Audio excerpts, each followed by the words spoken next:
All right. John chapter 13 reminds you that Jesus is in the upper room with his disciples. This is right before he's going to be arrested. And he has mentioned that one of the disciples is unclean. And John tells us in verse 11 that Jesus knew who was going to betray him. And that's why he said not every one of them was clean. And then he told them about washing the feet, why he had done it, as to be an example for them that they should do as he has done. And he says, you'll be blessed if you do them. That's verse 17. And then going on in verse 18, he says, I'm not referring to all of you. I know those who I have chosen. But this is to fulfill the scripture. He who shares my bread has lifted up his heel against me. And that's from Psalm 41:9. And Jesus is here again referring to Judas. That the scriptures had said that there will be a betrayer, and that one who shared his bread would rise up against him.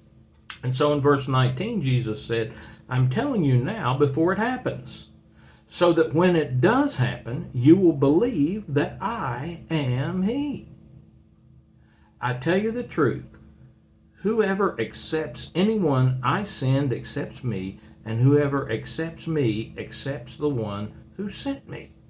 All right, let's stop right here for a minute. Jesus wanted them to know that he was going to be betrayed, and it was going to be one of them. And he wanted them to know so that they would see that it was a fulfillment of prophecy.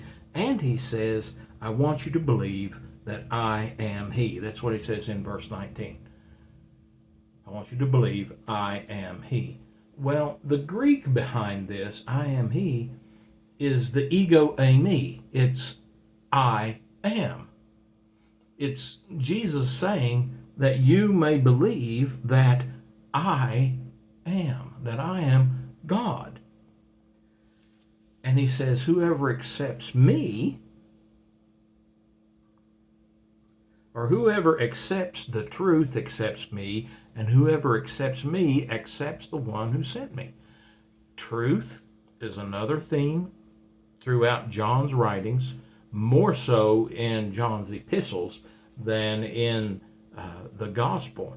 But you also have this idea of Jesus being sent from God. Verse 21, after he had said this, Jesus was troubled in spirit and testified, I tell you the truth, one of you is going to betray me. So far, Jesus has just hinted that one was going to betray him. He said, not all of you are clean. And then he said that something's going to happen, that one who shares my bread is going to lift up his heel against me, and I'm letting you know this ahead of time so that you're not surprised and so that you'll believe that I am he. And then Jesus comes out just straight. In verse 21, he says, I tell you the truth, one of you is going to betray me. Well, verse 22, his disciples stared at one another, at a loss to know which one of them he meant. One of them, the disciple whom Jesus loved, was reclining next to him. Simon Peter motioned to this disciple and said, ask him which one he means. Leaning back against Jesus, he asked him, Lord, who is it? Jesus answered, it's the one to whom I give this piece of bread when I have dipped it in the dish. Then dipping the piece of bread, he gave it to Judas Iscariot, son of Simon. As soon as Judas took the bread, Satan entered into him. So Jesus tells them, one of you is going to betray me. And this caught the disciples off guard. Here they are sitting around this low table. They're really reclining at this low table. They are reclining on one arm, eating with the other, and others are sitting next to them around. And John is sitting just to the right of Jesus. And so John's head would be here. Jesus's head is here. And they couldn't figure out who it was that Jesus was talking about that was going to betray him. And so finally Peter, and we don't know where Peter was sitting, but we have to assume he was in a position where he could make eye contact with John. And John was sitting next to Jesus. And so Peter said, ask him who it is. So John did. And Jesus said, well, he took a piece of bread and he said, it's the one that I give this bread to when I dip it in the bowl. That's the way they ate then. I mean, we're familiar with this in Zimbabwe, using sadza. They didn't eat with a knife and a fork and a spoon. They took bread. They didn't have sadza, but they took the bread and they dipped it into a common bowl. And we do that with sadza. Dip it into a common bowl. And then he handed it to Judas Iscariot. A lot of people think that maybe Judas was sitting next to Jesus on the other side, and that may very well be the case. But it says that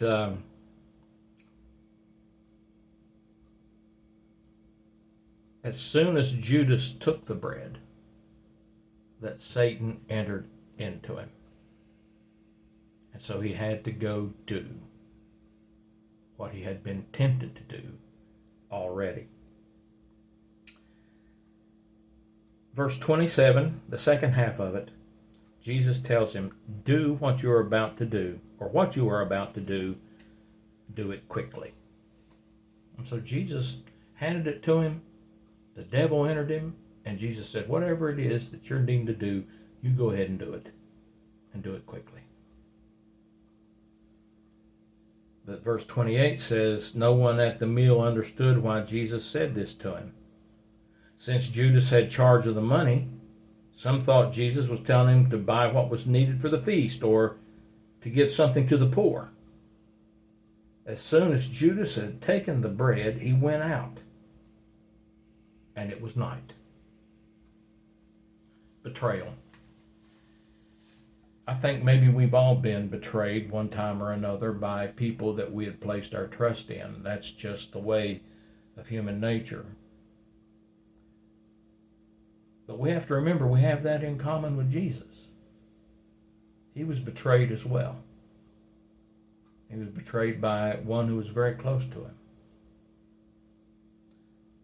Betrayed for money. John seems to present it as greed. Why Judas betrayed Jesus.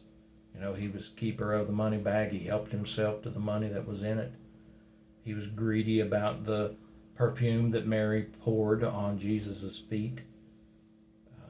And here he's selling Jesus out for 30 pieces of silver. Although John hasn't told us that it's 30 pieces of silver. All right, again, give me a preaching point on verses 18 through 30, and then tell me a couple of sentences what you're going to say about that preaching point.